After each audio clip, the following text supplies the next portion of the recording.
Olá, seja muito bem-vindo, seja muito bem-vinda ao nosso podcast da Ana. É com muita alegria que nós começamos esse projeto que foi pensado em você para levar informação de qualidade e profundidade para que nós, mulheres, possamos nos desenvolver e ser cada vez mais feliz e buscar o nosso objetivo. Vamos falar aqui de vários temas: saúde, educação, vamos falar de beleza, de moda, tudo aquilo que a gente gosta. E para começar, nós vamos falar além do direito, vamos falar também de comportamento. Tem coisa melhor que conhecer a nós mesmos?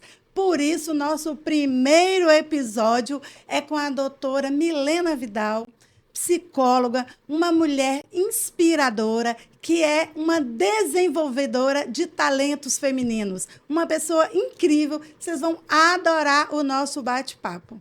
Oi, sejam todos muito bem-vindos ao podcast da Ana. Eu tô muito lisonjeada, Ana, de estar aqui com você. E eu cheguei aqui falando que é de uma grande responsabilidade estar começando esse podcast, que eu tenho certeza que vai ser incrível. Estou muito feliz. Muito obrigada pela sua presença. Eu agradeço imensamente tê-la aqui conosco e eu sei da sua contribuição, do seu trabalho, que é incrível com essas mulheres maravilhosas, né? Para começar, eu gostaria que você se apresentasse. Eu sei que você tem uma história de superação incrível, que você, apesar da pouca idade, mas você já tem uma história muito bem escrita, muito bem desenhada, e que é uma inspiração para todas nós mulheres, porque nós devemos seguir os bons exemplos, independente de qualquer faixa etária, e você é um desses exemplos que nós devemos seguir, nos inspirar e aprender. Então, nós estamos aqui para aprender. E eu gostaria que você, então, se apresentasse. Obrigada, Ana, obrigada. Eu sou Milena, sou psicóloga clínica há 5 anos. Eu me formei em 2020, em dezembro de 2020. Em 2021, foi quando eu comecei a experimentar ali de muita ansiedade, por isso que eu me tornei especialista em ansiedade. Então, foi um momento onde eu me vi muito ansiosa mediante a clínica, porque a clínica é uma conquista, né? Você vai conquistando ali os pacientes, você vai ganhando esse espaço. E aí foi onde eu me vi nesse limbo de ânsia, né? Querendo mais, querendo a independência financeira. Eu brinco que a independência financeira, ela era o meu sonho de princesa. E foi ali onde eu experimentei de muita ansiedade. Então, eu direcionei toda a minha clínica para esse lugar, todo o meu conhecimento, todo o meu desenvolvimento profissional para esse lugar. E eu falo com muito orgulho que em menos de 6 meses eu alcancei a independência financeira ali, porque apesar de eu ter me formado em 2020 em psicologia, foi menos de 6 meses para eu conseguir o meu paciente ali, o meu primeiro paciente, e foi através disso que eu alcancei ali a independência financeira, saí de casa, fui morar sozinha, aquela coisa toda. Mas eu falo que mas não somente isso, né? Então, eu sou a Milena, eu tenho 27 anos, para muitas pessoas sou muito nova. Sou casada com o Arthur, que também é psicólogo. Nós nos conhecemos dentro da faculdade, inclusive estamos há 10 anos juntos já, porque 5 de graduação, mas 5 ali de profissão. Então, a gente está juntos, somos casados, sou mamãe do Hulk e hoje eu amo, e a minha clínica ela é praticamente 99% direcionada para mulheres empreendedoras, por perceber essa necessidade que nós mulheres temos de aprender a gestar as nossas emoções em meio a esse mundo caótico que vivemos atualmente. Muito bom, perfeito. Diante disso, a necessidade de nos conhecermos, né? E a gente entende que se nós não conhecermos nós mesmos, né, não tiver tempo para nos observarmos, porque hoje a gente não tem tempo para nada, então é tudo no piloto automático, a gente não consegue perceber nossas sensações e emoções. Diante disso, o próprio filósofo ele fala, né, conheça a ti mesmo. Se a gente não nos conhecermos, a gente não tem condição de avançar. é isso mesmo? Se eu não acreditar no meu potencial, como que eu quero avançar em outras áreas, em outros caminhos? Se nós mulheres, né, que a gente sabe que a nossa independência ela é recente, há pouco tempo a gente nem votava, nós não nos posicionávamos, nós não estávamos, né, no Congresso. Então, essa necessidade de busca e de posicionamento, ela é uma necessidade real. E, diante disso, como fazermos para vencermos o nosso maior inimigo? Que somos nós que mesmos, somos nós né? mesmos. Nós somos moldados desde a nossa infância, Ana. Então, nós somos moldados pelas nossas experiências, pela nossa criação, pela nossa cultura familiar, inclusive. E nós crescemos ouvindo muitas coisas sobre nós, né?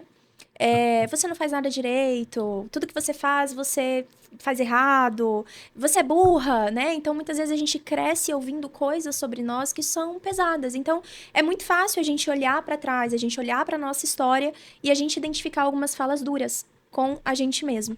Então, a gente vai pegando tudo isso e eu falo que nós temos 4 pilares da autoestima.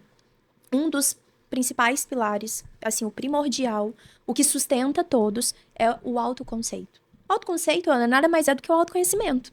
Então, quando a gente fala do autoconceito, a gente está falando do quanto eu conheço a mim mesma, de como eu me apresento no mundo e do quanto eu confio em mim para fazer o que precisa ser feito. Então, eu até consigo obter sucesso sem ter um autoconceito muito bem estruturado. Mas isso não é sustentável a longo prazo. Por que que não? Porque a gente acaba se adaptando ao outro e vivendo muito pouco dentro dos nossos próprios princípios e valores. Então, a gente olha uma para outra, a gente vê isso aqui, né? Mas existe todo um contexto, toda uma formação, que é o quê? Os nossos valores, aquilo que é importante para nós, aquilo que é inegociável para nós. Então, talvez família, trabalho, respeito, responsabilidade, compromisso, são valores imprescindíveis para você. Então, reconhecer isso determina a forma como eu me posiciono no mundo e aquilo que eu sustento a médio e longo prazo na minha vida. Perfeito. Já que a gente tem, né, esses valores internos nossos, por que nós não conseguimos que esses valores nos estruture a ponto de que a opinião do outro não interfira na nossa vida? Porque estamos sempre em comparação com o que o outro pensa, com o que o outro faz, com o que o outro fala. Ana, eu acredito que você trouxe uma questão... Parte do que você trouxe já responde essa resposta. Você falou assim, há pouco tempo nós conquistamos o nosso lugar no mundo. Então, a mulher por si só, ela vive esses excessos, né? Quando eu falo esses excessos, eu falo de vários papéis que a gente precisa executar ao mesmo tempo. Então, ser mãe, ser esposa, ser dona de casa, ser empresária, ser uma boa advogada, uma boa psicóloga, ser uma boa filha. Então, são muitos papéis que nós precisamos executar. E é como se a gente não tivesse o direito de falhar, porque senão a gente perde esse lugar. Então, é algo, gente, que é inconsciente. A sociedade, a cultura, acabou nos condicionando para esse lugar. Então, se a gente olha para trás da nossa história, para nossas gerações antepassadas, a gente entende isso. Agora, o que acontece? A gente está vivendo no mundo da mídia. Sim. A gente está vivendo no mundo da internet. Então, o que acontece? A nossa régua está sempre voltada para o outro. O meu maior crítico sou eu mesma. Eu sou o meu maior crítico, a minha régua é muito alta. Só que o que eu faço? Eu pego a minha régua e eu volto ela para fora. Então, é como se a grama do outro estivesse muito mais bonita, muito mais verde, muito mais bem cuidada, enquanto a minha precisa de muita atenção, porque eu tenho N pratos aqui para equilibrar ao mesmo tempo. Então, eu acredito que seja a junção de tudo, né? Tanto esse fator inconsciente mesmo, de eu preciso dar conta, senão eu perco o meu lugar, senão eu não sou boa o suficiente, é isso que a gente chama de crença. Crenças são pensamentos limitantes que a gente acaba tendo, elas surgem em formas de pensamento, né? Que acaba nos limitando a tomar algumas decisões, a agir de determinada maneira na nossa vida. E, ao mesmo tempo, essa régua, que a gente está sempre olhando para o outro, a gente está sempre em comparação com o outro. E quando a gente olha para fora, a gente tira o foco da nossa própria vida. Tem uma frase, ela é da Camila Vidal, inclusive, uma escritora, uma empresária de referência, que ela fala assim, ocupando a minha vida com a minha própria vida. Ocupe a sua vida com a sua própria vida. E eu amo essa frase. Sim. Porque quando eu olho pra cá, quando eu olho pra dentro, eu tô ocupando a minha vida com a minha própria vida. E isso faz com que eu diminua a minha régua. Né? Porque se eu olho pra fora, faz todo sentido. O céu é o limite. Então eu tô olhando pra fora, eu não tô vendo os bastidores. A gente não vê os bastidores da vida de ninguém, né? Só que a gente tem acesso ao nosso bastidor. E o que a gente acessa desse bastidor? Dificuldades, dores, desafios. Eu brinco, eu falo que muitas vezes pra você estar no palco tem que ter alguém lá atrás te sustentando no bastidor, né? Então, a internet não mostra isso. Então, quando a gente está muito voltado para fora, a gente perde o foco da nossa própria vida. Sim. E será que isso é que faz com que as pessoas tenham tanto medo de buscar ajuda? Porque olhar para dentro dói. Dói. Olhar para dentro, mexer no baú, dói. Mexer nas crenças, nas memórias, né, nas feridas mesmo. Nem todo mundo está disposto a curar as suas próprias feridas. E aí a gente tem uma série de circunstâncias que às vezes a pessoa ela quer resolver, mas ela não tem o poder de decisão. E se a gente não decide, a gente não consegue trilhar um caminho. Eu amo isso. Né? Então, como fazer para que as pessoas consigam se posicionar de uma forma que ela decida por ela mesma qual o melhor caminho? A gente vive num mundo onde tudo é muito imediatista, né? E a gente tem fugido dos esforços. Então, eu costumo dizer que tá faltando autorresponsabilidade nas pessoas. Bom. Então, talvez você tenha responsabilidade com o seu trabalho, com o seu cliente, mas você não é responsável com você. Se a gente for olhar para cada área das nossas vidas, a gente consegue entender aonde que a gente falta com responsabilidade na nossa própria vida. Então, a sua pergunta é: por que as pessoas têm dificuldade em buscar ajuda? Em primeiro lugar, as pessoas têm dificuldade em se autorresponsabilizar pela vida que elas desejam viver. Só que aí talvez, Ana, você fala assim, mas as pessoas querem viver uma vida melhor. As pessoas querem mais. Só que o novo também dá medo. Porque, querendo ou não, por mais desconfortável que seja o agora, existe conforto. O conhecido, aquilo que é comum, aquilo que é sempre do mesmo jeito... Eu já domino. Eu já domino. Perfeito, Ana. Perfeito. É isso. Exatamente. É isso. Então, eu sinto que falta autorresponsabilidade. Né? A autorresponsabilidade. E uma coisa que eu falei com você ali, enquanto a gente estava conversando, que nós precisamos entender que nós não somos mulheres maravilhas que vamos dar conta de tudo. Então, eu sou muito boa no que eu faço, mas eu não sou muito boa em me defender diante de um juiz, por exemplo. Então, eu preciso de você. Eu posso ser muito boa no campo da defesa, mas eu preciso de alguém para me orientar e me gestar emocionalmente. Então, eu busco por alguém que é boa nisso. Eu busco por alguém que tem expertise nisso. E aí, o que acontece? A gente tem dificuldade em delegar tarefas. Talvez por aquela ideia mesmo, né? Que eu preciso dar conta de tudo. Eu preciso dar conta, eu tenho que me posicionar, esse lugar é meu, se eu delegar o outro vai ocupar esse lugar. Exato, e eu vou perder. Exato. E tem toda essa questão que a gente fica muito preso. Se não decide, você está na zona de conforto. Ali está ótimo, está confortável, você já domina.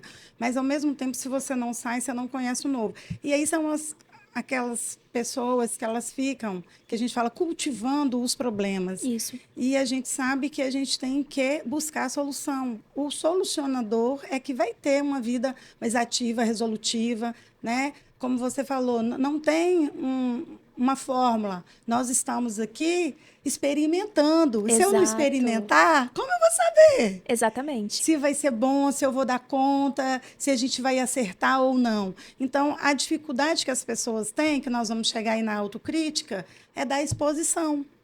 Perfeito. Né? É isso. Porque o olhar do outro, eu não suporto a avaliação. Uhum. A partir do momento que a gente vence isso, que também é um caminho, né? Terapia, né, gente? Terapia, gente. Vamos fazer terapia. Terapia, gente. Não tem outro caminho. Porque as pessoas ainda têm essa dificuldade. Eu falo porque até pessoas ao nosso redor, Sim, você vê assim, sim. aquele sofrimento constante, permanente, e aí você pensa, porque a gente sempre tem uma solução rápida para o problema do outro, né? Sim. Aí você pensa, nossa, eu tenho uma solução ali para a vida dela. Por que ela não faz isso, aquilo, não faz terapia? Mas ela tem dificuldade de trabalhar, né? Isso Aí nela, né? eu queria que você falasse um pouco, assim, de sentimento e emoção, é um pouco diferente, né? Porque você fala muito da gente reconhecer as emoções. Isso. Por que que eu me sinto tão incapaz assim? Por que que a opinião do outro me afeta tanto? Tem uma frase de Freud, Ana, que eu gosto muito, eu acho que ela completa perfeitamente o que você trouxe, que, se eu não me engano, ela é assim, qual é a sua responsabilidade na desordem da qual você se queixa, né? Vou falar, eu acho que a gente fala muito pro público feminino. Sim. Hoje, a grande maioria do público feminino é empreendedor, pelo menos as meninas que estão comigo. E quando eu trago essa frase, muitas se queixam dos resultados que estão tendo. E aí, o que normalmente o ser humano faz? Ele olha pra fora. Ah, porque se eu tivesse a estrutura que a Ana tem, porque se eu tivesse tido as condições que a Ana teve, porque se eu tivesse tido a responsabilidade que fulano teve, olha pra você. De novo, a régua tá fora, não tá dentro. Então, olha pra dentro, diante do que eu tenho em mãos, o que eu posso fazer pra mudar a minha realidade.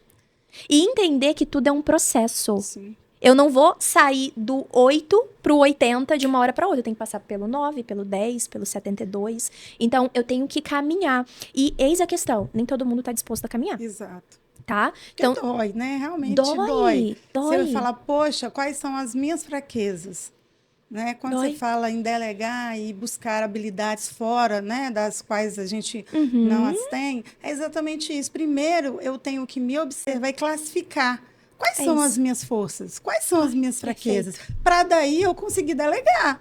A partir do momento que porque eu reconhecer a mazela é muito difícil, né? Eu falo que hoje, com 53, a gente já tem uma maturidade, e a maturidade, eu falo, ela tem que servir para alguma coisa, né? Eu canto aquela música da Sandra do Céu, não estou aqui para sofrer. Por quê? A gente já passou por várias coisas, e a gente trilha esse caminho exatamente para amadurecer, para aprender, para não repetir, para aprender com o outro. Exato. Porque, por exemplo, eu tenho uma característica muito falante, sou geminiana, então, assim, eu adoro falar, eu já chego, todo mundo, ganhei minha simpatia no colégio, então era aquela que se dava bem em todos os grupos, né?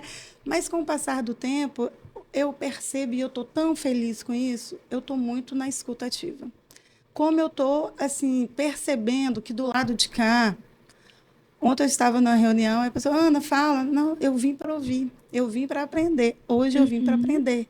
E isso é tão significativo porque eu percebo como eu já evoluí. E a gente consegue fazer isso com a autoobservação. Perfeito. Parece que é nada, mas é uma evolução tão grande.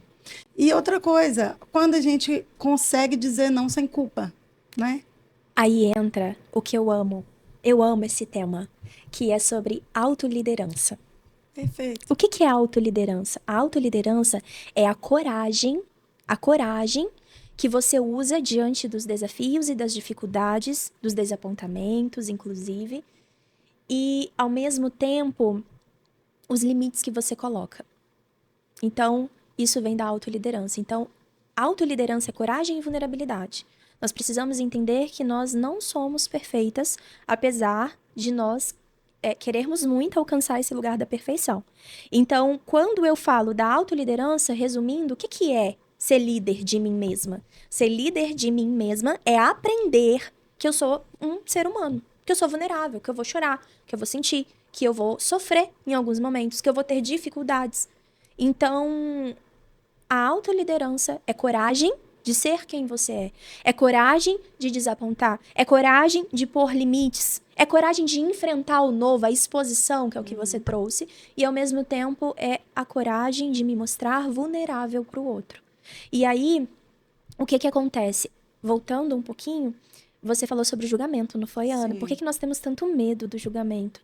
Se a gente olha para trás, a ansiedade, ela é uma herança biológica que nós herdamos dos nossos ancestrais. Então, a gente está falando de um mundo onde não haviam muros, portas, casas, não havia estrutura, né? E aí, os nossos ancestrais precisavam se preocupar com o que comer, com os vizinhos, que eram os X, né? Com a privacidade, a segurança deles. E aí a gente tá falando de um mundo de constante alerta, hipervigilância. Então eles precisavam sair para caçar. E nessa saída para caçar, eles poderiam encontrar um leão.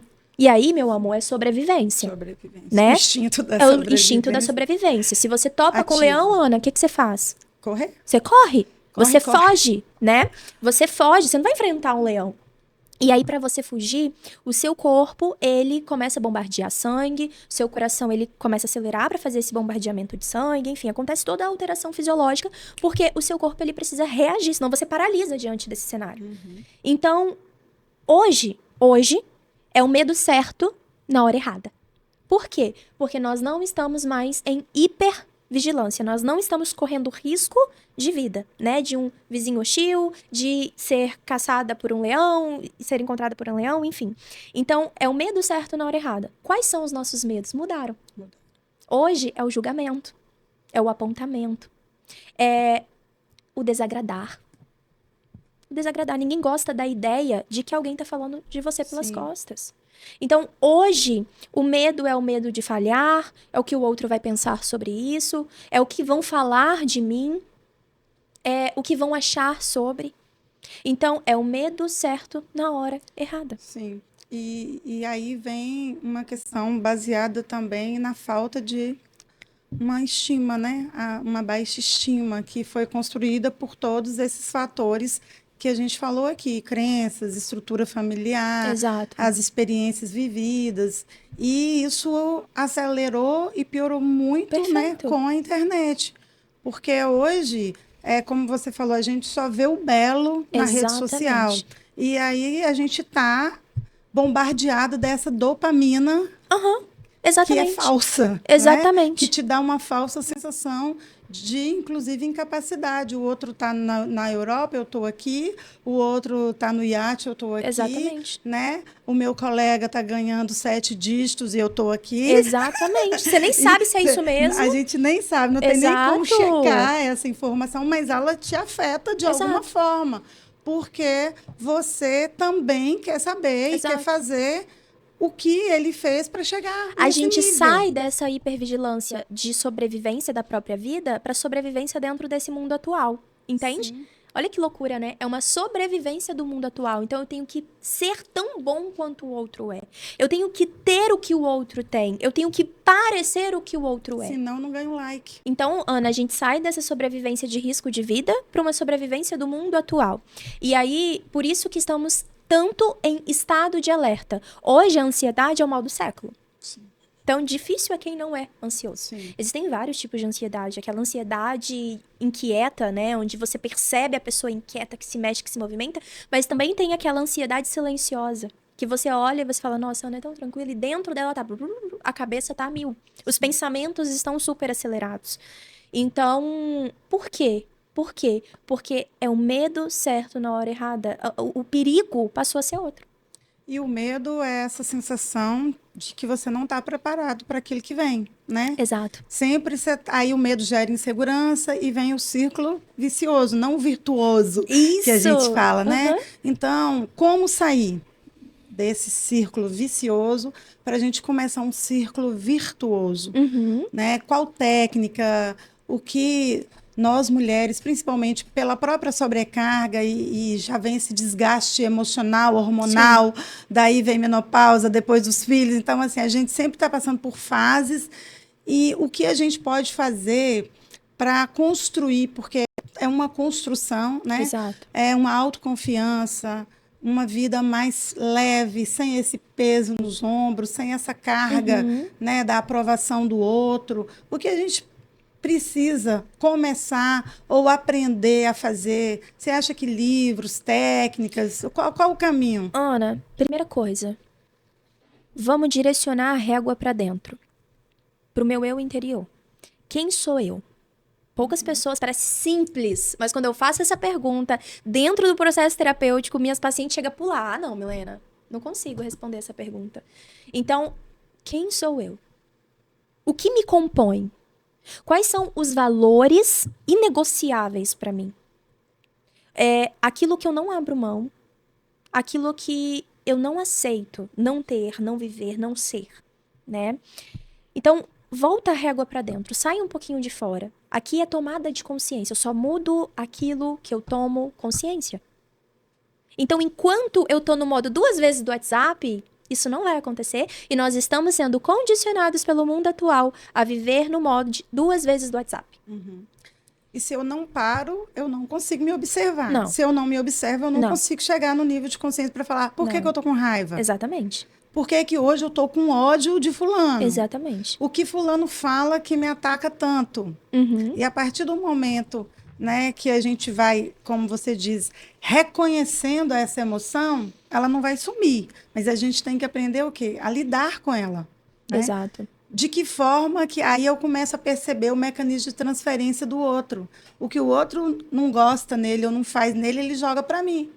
E será, né, se eu aceitar, eu vou estar absorvendo uma fala, um pensamento, uma coisa aquilo que a gente falou lá no início, né? né? Se eu não sei quem eu sou, eu vivo num mundo de adaptação. Sim. Eu vou me adaptando às pessoas, ao meio, ao lugar. E aí, volta pra mim. Quem sou eu? Quais são as minhas regras? Quais são os meus princípios? Quais são os meus valores? Aquilo que é inegociável pra mim. Quando eu faço esse movimento, que parece um movimento muito simples, eu ganho mais consciência sobre quem sou eu. Então, só sustenta processo quem tem clareza do propósito. E quando a sua régua tá fora, você perde totalmente a clareza. Às vezes, Ana, quem chega pra mim dentro da clínica já tá vivendo exatamente a vida que um dia desejou demais. Mas vive como se não fosse suficiente. Por quê? Não tá feliz. É algo que é meu ou é algo que é externo? É do outro, é do mundo, é de uma colega, é de alguém que está no Instagram.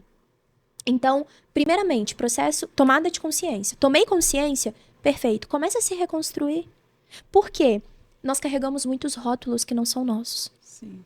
Né? Então, um dia eu ouvi que eu era burra, então eu carrego isso. Eu defino isso, eu coloco isso como um rótulo de Coca-Cola na minha testa. E aí o gatilho vem. Toda vez que Exato. alguém tiver uma atitude que vai te remontar aquela memória de que, né, você é burra, que você não deu conta, aí você vai tremer, vai vir ansiedade, aí você vai ficar insegura. Exato. E talvez naquele momento ali você vai perder uma oportunidade. Porque às vezes a gente deixa de fazer coisas por não acreditar na gente. Perfeito. Isso a todo momento. Que é as crenças limitantes, né? Por que se chama crença limitante? Porque me limita a viver o extraordinário da vida. Como quebrá-las? Consciência. Como chegar tomada de consciência. Como chegar na consciência? Não é tomada tão de consciência assim, né? e intencionalidade. São 2 ferramentas impossíveis. Anotar as emoções faz diferença? Demais. Como se fosse um diário? Lembra do que eu falei da vulnerabilidade? Então, primeiro, eu volto a minha régua pra mim, olho pra mim. Depois, eu aceito a vulnerabilidade. O que é vulnerabilidade? Aceitar que eu me sinto ansiosa às vezes. Aceitar que às vezes eu tenho dificuldade de dormir. Aceitar que talvez como uma empresária eu tenho dificuldade de gestar a minha empresa. Então, isso é vulnerabilidade. Eu aceitar os meus desafios, as minhas dificuldades. A partir daí... Você falou do sentimento e das emoções, né? A emoção, ela é uma comunicadora. Ela vai te comunicar uma necessidade. Então, vamos supor que a gente está aqui, né? E antes da gente entrar ao vivo, nós sentimos aquele friozinho na barriga, aquele pensamento de, nossa, será que eu vou dar conta? Será que eu vou conseguir? Então, talvez você experimentou de ansiedade, que é uma emoção. Então, quando a gente experimenta de uma ansiedade, o que ela está tentando me comunicar? Você precisa se sentir segura. Sim. Então, estuda, se prepara, leia, busca, converse sobre isso. Né? Isso é muito importante, por exemplo, quando a gente vai fazer uma prova. Sim. Então, nossa, eu estou muito ansiosa para aquela prova. O que eu faço? Eu faço o processo ali de me desenvolver cognitivamente. Então, eu me preparo. Cada emoção, Ana, ela carrega uma função. Sim. Então, tristeza, por exemplo. A tristeza, ela tem a função de nos comunicar um incômodo. Algo que foi incompatível, algo que está incompatível com aquilo que eu sou, com aquilo que eu quero, né? Então, a tristeza, ela me coloca no modo de introspecção. Sim. Eu refletir, eu pensar, será que é isso mesmo? Será que a Ana é compatível comigo? Eu achei isso aqui um pouco estranho. Então, eu começo a olhar para dentro e analisar se eu quero manter essa relação. Só que qual é o problema? A gente quer fugir das A emoções. gente não quer ficar triste. A gente não quer fugir. Não fica com raiva, Ana, respira. Não, Ana, fica com raiva. Deixa eu entender. O que tá acontecendo? E o problema é que a gente, enquanto mãe, a gente coloca isso incutido na cabeça das crianças, nossos filhos. Você não pode ter raiva do coleguinha. Você não pode sentir inveja. E aí a gente troca, né, Ana? Filho, você tá com raiva, a mamãe entendeu. Mas, assim, o que você acha que despertou em você? Você se sentiu trocado? Você se sentiu injustiçado? Aí é muitos anos de terapia para estar nesse nível assim, né? Então, assim, ao invés, o que a gente faz? isso. A gente não anula a emoção. Sim. A gente busca conscientemente o que essa emoção tá tentando comunicar. Entender. Ah, mamãe, porque ele pegou de mim, ele pegou de você. E não é certo ele pegar de você. Então, você se sentiu bravo porque ele pegou de você, né? Então, é injusto. A raiva, gente, nós sentimos raiva quando a gente se sente injustiçado e indignado. Sim. O direito, por exemplo, experimenta muito disso. Muito. Injustiça e indignação. Se tem raiva, tem injustiça ou indignação, ou os dois. Você pega uma sentença. Eu não acredito. Não é possível. Impossível. Indignação. E aí vem todo o cortisol, vem toda a adrenalina em cima. Exatamente. E a gente realmente tem ódio daquela decisão judicial. Aí o que você faz? Recorre. E aí, esse é o problema do contexto atual. Não sente, não sinta raiva, vambora. Gente, ninguém é máquina. A gente tá na geração da IA, né? Maravilha, Sim. adoro. Mas não somos máquinas, precisamos processar o que sentimos e entender, porque sentir uma emoção não é, ai, Ana tá com raiva. Não, Ana, você tá com raiva, alguma coisa te afetou que fez você sentir essa raiva. Quer falar sobre isso? Como isso fez você se sentir? Sim.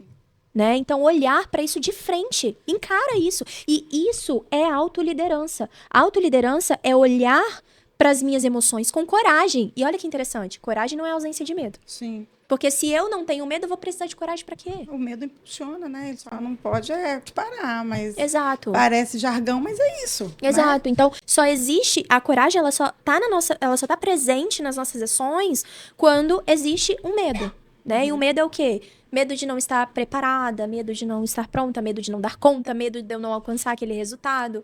Então, encara essa realidade. Sim. Entenda a necessidade. Raiva, ansiedade, a vergonha, o nojo. Gente, você sabe, Ana, qual é a função do nojo? Não. E nós sentimos nojo de pessoas também, tá? Eu vou explicar, vai fazer sentido. O que acontece? A emoção do nojo, quando a gente, por exemplo, a gente tem um bolo de chocolate dentro de um lixo. Você não vai pegar o bolo de chocolate e vai comer o bolo de chocolate. E isso, querendo ou não, te protege de uma infecção. Então, isso vai te prevenir, né? De algo ali no seu estômago que vai te fazer mal. Como que é quando a gente fala de pessoas? Quando alguém tem valores que destoam de você, que você olha e você fala, eu não quero estar perto de fulano. Então, é o desejo do afastamento. E esse desejo do afastamento também é uma proteção. Sim. Por isso que tem pessoas que conectam e não conectam. Exatamente. Com a gente. Porque tem pessoas que nós sentimos afinidades, tem pessoas que a gente não sente afinidade. Exato. Exatamente por isso, gostos, experiências, né, modo de viver. E hoje, uma das questões nas nossas relações, principalmente é isso, porque a gente não tem tolerância com o outro. Né? Por exemplo, tem os dois lados. Tem uma mulher, tem uma pessoa que é insegura, que é medrosa, e tem a outra pessoa que é super autoconfiante. Essa pessoa aqui, no ambiente de trabalho, né, na família, muitas vezes ela causa uma sensação de arrogância. Uhum.